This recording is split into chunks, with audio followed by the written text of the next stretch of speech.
the Within Orb podcast. Come get Within Orb. Welcome to another episode of Within Orb, and today we are flying down to Argentina to Astrology and talking with Madam Faraluna. Welcome to the show. Hello. Thanks for inviting me to your show.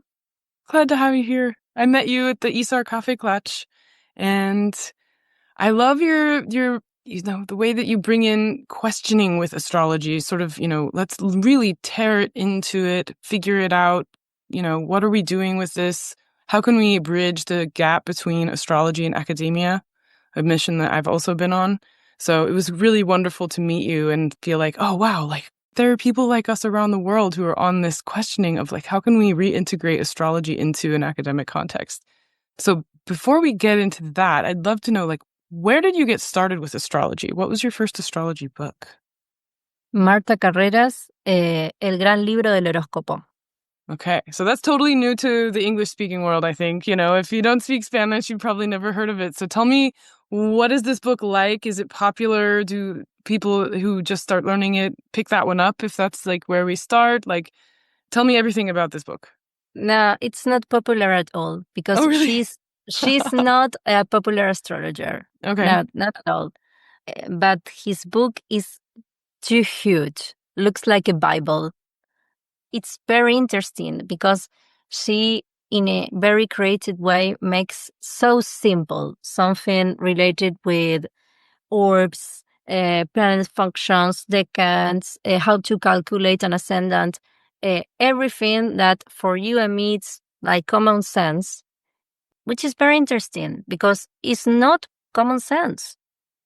People read about astrology in magazines, hear about astrology on the TV, and no one really talks about astrology. It's more, Pisces this year is going to be like, Gemini this year is going to be like. But nobody really talks about astrology.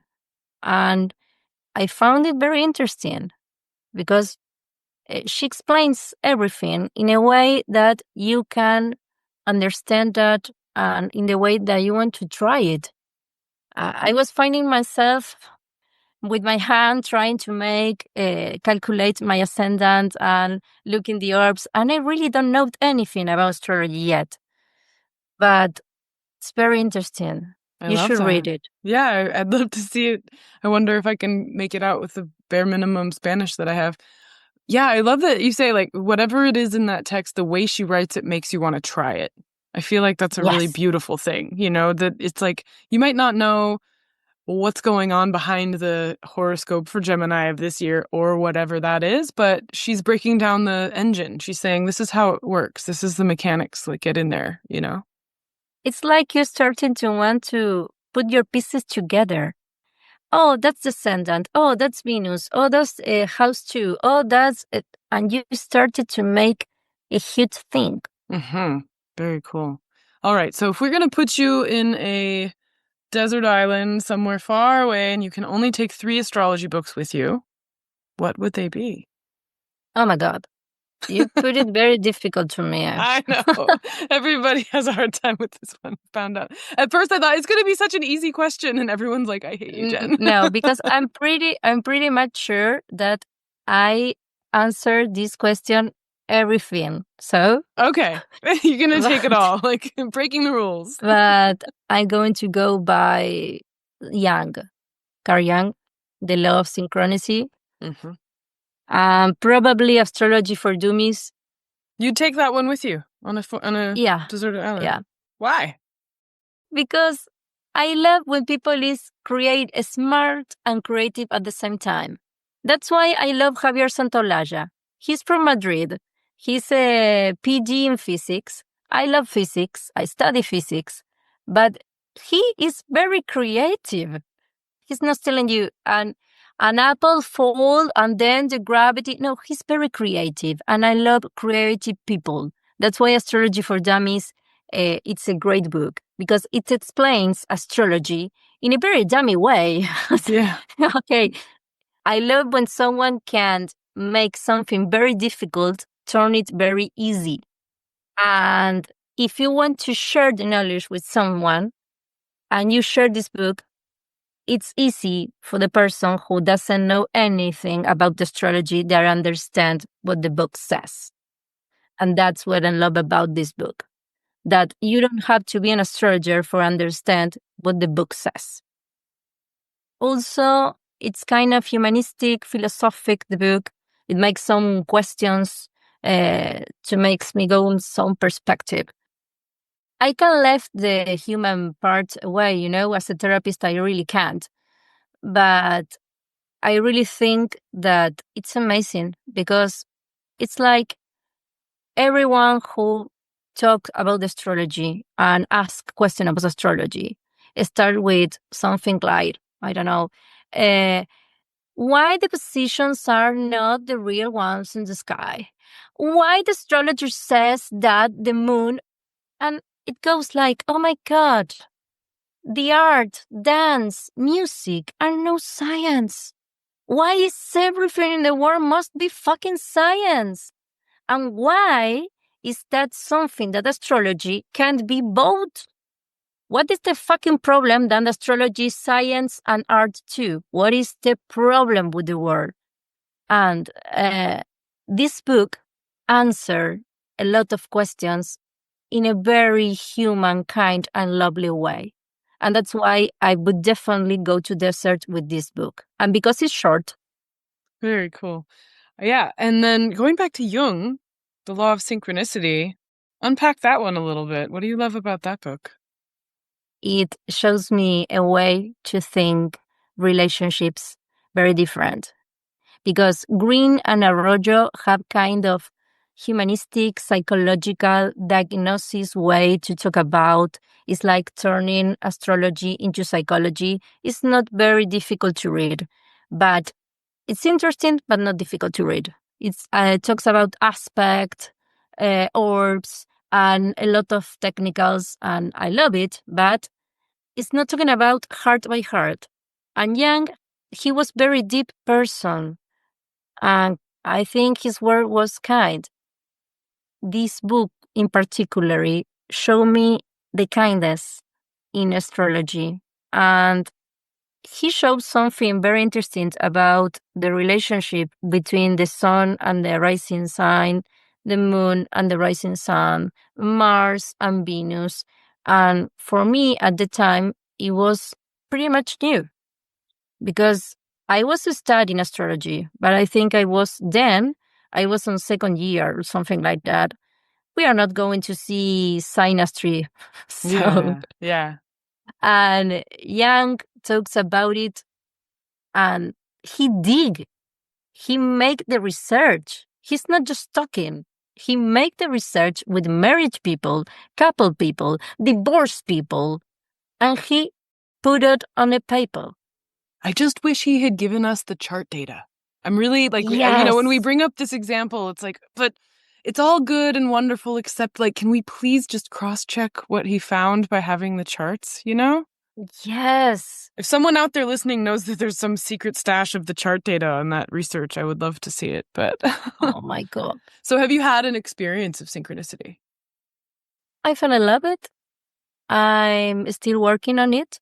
I mean, in my consulting, I work a lot with synchronicity law. I use it a lot when I make synastry, when I work with bonds, with people who's having trouble.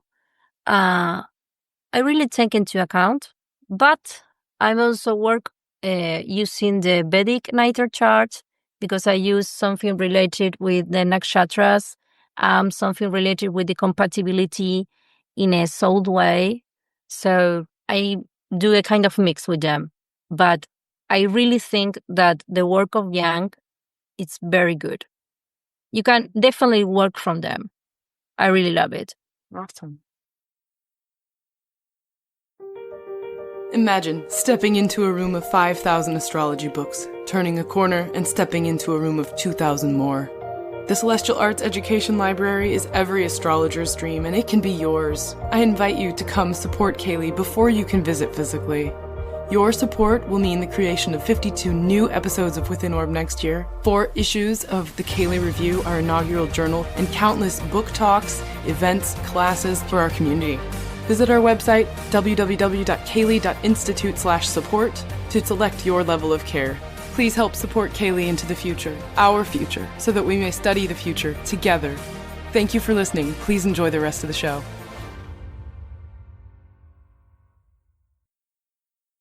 What's your third book? Jupiter, Liz Greene. Love it. Saturn, too. She talks about the planets like if you are watching a movie for about 4 hours because the books are too big. And you said, oh my God, what do I need to know about Saturn and Jupiter that I didn't have to know or study but now? But yes, it's a lot. And you say, oh my God, I don't know anything about Saturn. I don't know anything about Jupiter.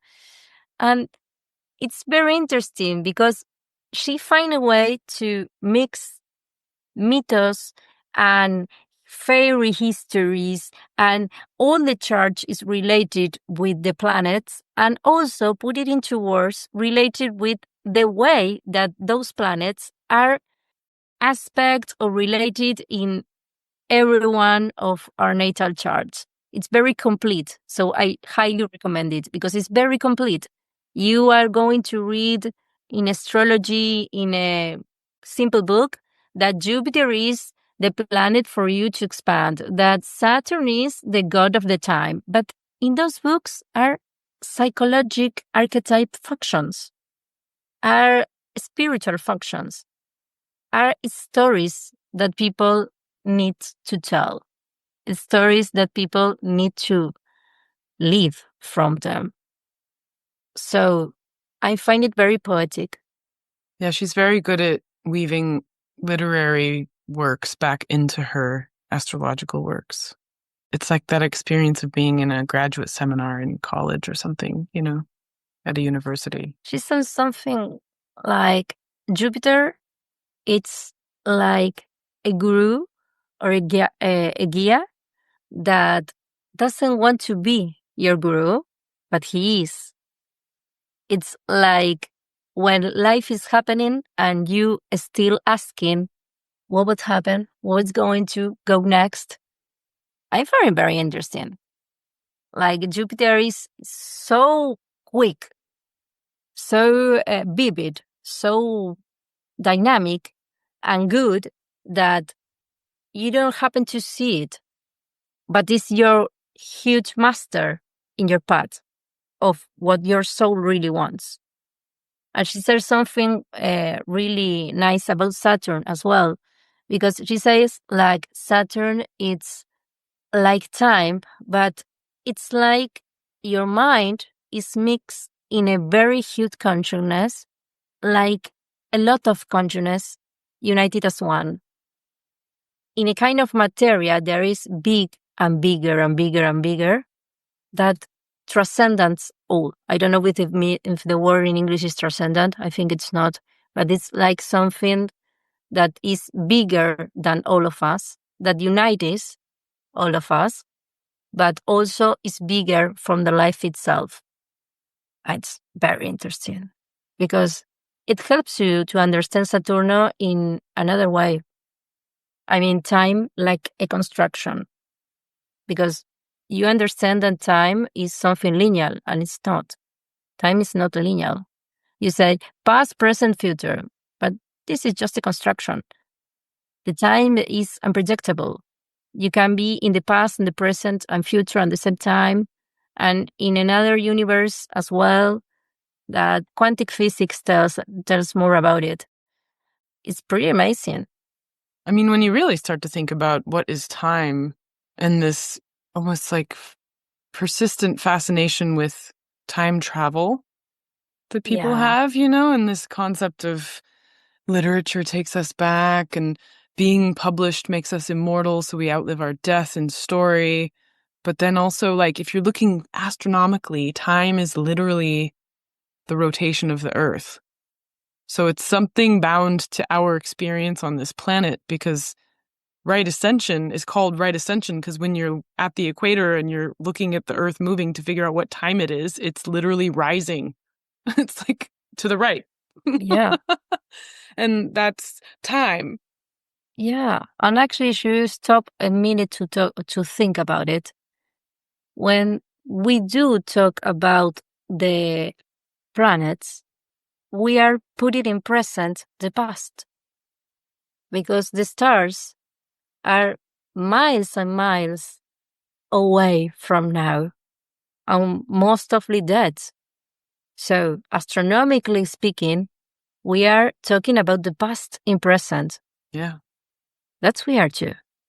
That is weird. Yeah, I actually did ask an astrophysicist once, a person I knew from graduate school, and I borrowed him and I said, okay, so if we're looking out into space and we're seeing the past because the light of stars has traveled so far and so long that they aren't doing what we see because they've got other things going on and this is just the image we're getting after so long a time, why can't we turn our heads in the other direction and see the future? Literally everywhere you look at night is old. And actually, some people would say, I don't know if you know Drúmbalo. He's an Spanish author who talks about everything related to culture, esoterics, energy. And he says that actually we can see the future, and it's more easy than look at the past, because future is upon us. It's already happening. We can make future in every single action. I think that's the joy of having cardinal energy in a chart, is this future, like the chasing of the future becoming now, that moment when you convert the future into a now. You should do it. I mean, Jean-Pierre talks about it, related to physics, but talks about it. It's more easy to be in touch with future, but the past. And actually, present is kind of a construction of our own mind, because present itself doesn't exist. So everything is timing, but time is a construction. So you must grab something and do whatever you want with it, because time, it's whenever you want, is the time, it's time. You don't need the universe tell you it's the time. Now you got the time and grab it. It's time, and do something with that time. Yeah. And on the deserted island, you'll have lots of time to read these books. No, that was my idea, was like, thinking of the text that would really be something of a companion or something that's changed you or something that you have passion for, like, because they have personalities, I think, as well, and so to be near a book, it's kind of like having a buddy, and takes you through. And Yeah. there are some books you can read again and again and again and always get something else out of. And there are other books that you read them once and you're like, I don't really ever need to touch that one. Or you start to read it and you put it down and you never go back, So if you're asking for something like I could read again and again, everything that Jung have ever wrote. Oh, you're going to take the collected works. That'll be... But also psychology, astrology, and the 4 elements of Stephen Arroyo. I could definitely read it and read it and read it again. Why? Because it happens to mix 3 disciplines that I really love: psychology, astrology, and esoteric. It's really lovely. He talks about personality, but in a very deep way, and he really can touch your soul, I think.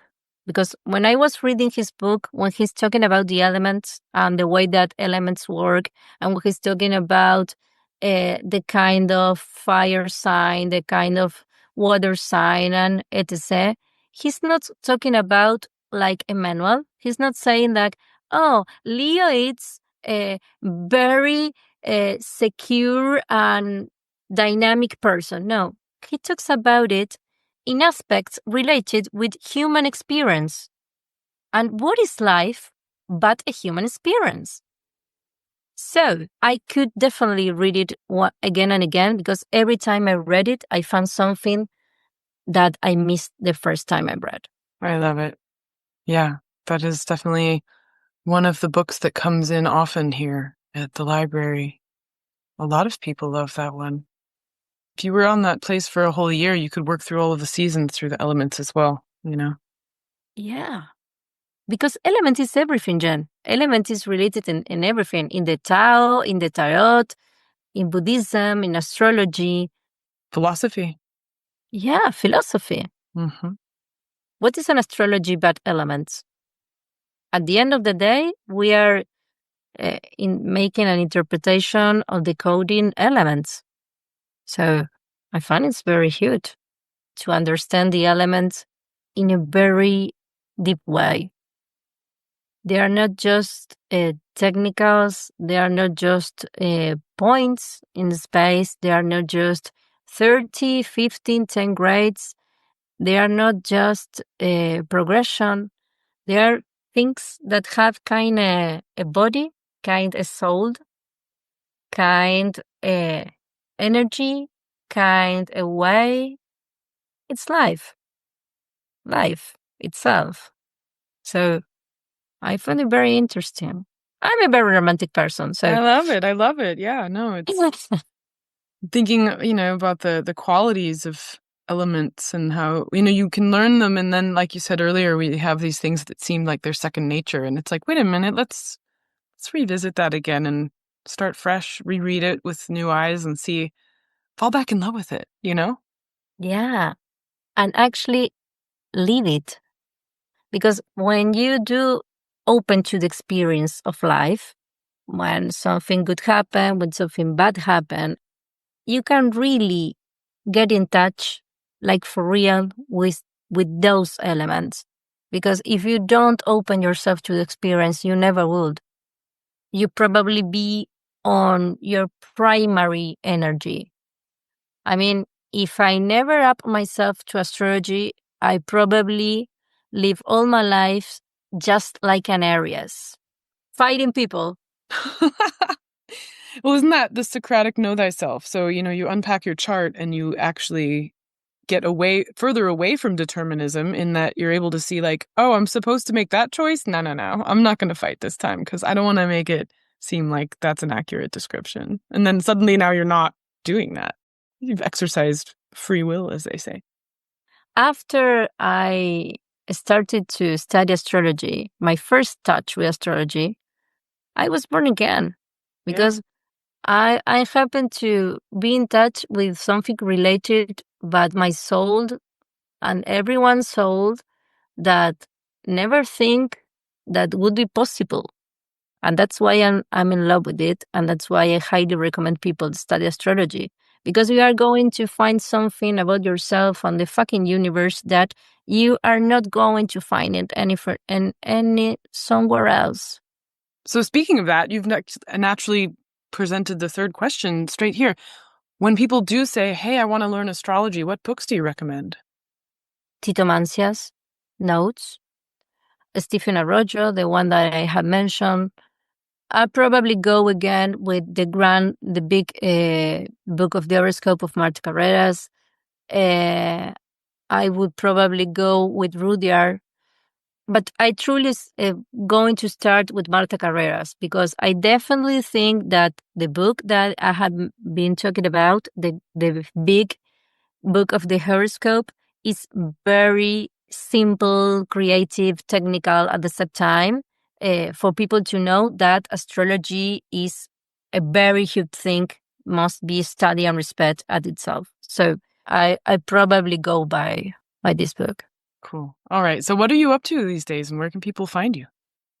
I'm working as a researcher, independent researcher, and also helping other people's ISAR too and Ale in the researching.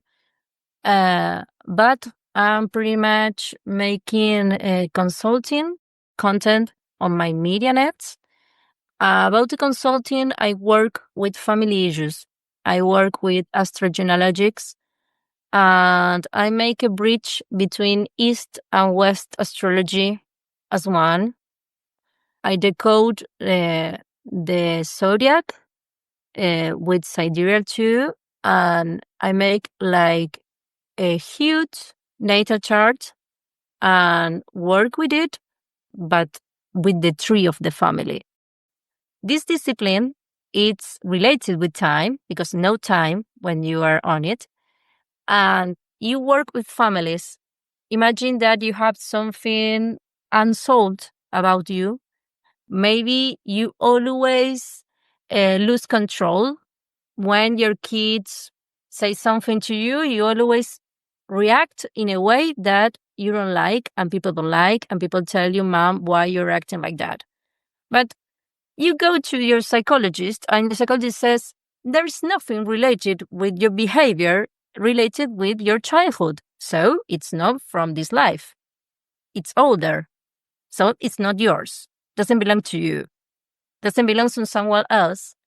It could be your grandmother, your grandmother. It could be your unknown uncle, your dead brother. So you work with your family tree and found why do you have this problem. But if you work with astrology, what I do is look at the information in your Vedic natal chart, look at the information at your natal chart, and look what that sign says about you. And then I look at, suppose, your father's natal chart, and I found where is the sign that it's happened to repeat in your tree. For example, maybe in your tree happens to repeat the energy of Cancer. But this energy repeats not in a good way. For example, there's a lot of divorces, there's a lot of abortions, there's a lot of family issues related with Cancer's scenarios. And when I do find this energy, what I do is try to fix it. I propose exercises for you, for the person in the consulting, to work the Cancer energy in his person, to connect with Cancer energy in his life. And as the person itself heals, all the family tree heals. So that's what I do. Amazing. Thank you. Thank you for that. Thank you for doing that. And thank you for describing in detail what that experience is like. And where can people find you online? It's on YouTube and Instagram, Madam Faraluna Oficial. Wonderful. All right. Thank you for taking time to come into Within Orb and share your favorite books and insights. And I hope to see you around Astrology Land. Thank you. Thanks for listening to Within Orb. If you loved this episode, share it with your friends, give it 5 stars, leave a comment. In Spotify, you can do that now. To learn more about the CAELi Institute and perhaps become a member or take a lab that we teach, please go to CAELi.institute. That's CAELi.institute. Thanks again to the E-Block Band for providing our intro and outro music, and also to Jen Brown of JJ Boots Productions for being an excellent producer. If you would like to have a podcast be edited like Within Orb, reach out to Jen. This is Jenn Zahrt, signing off for now. See you next week.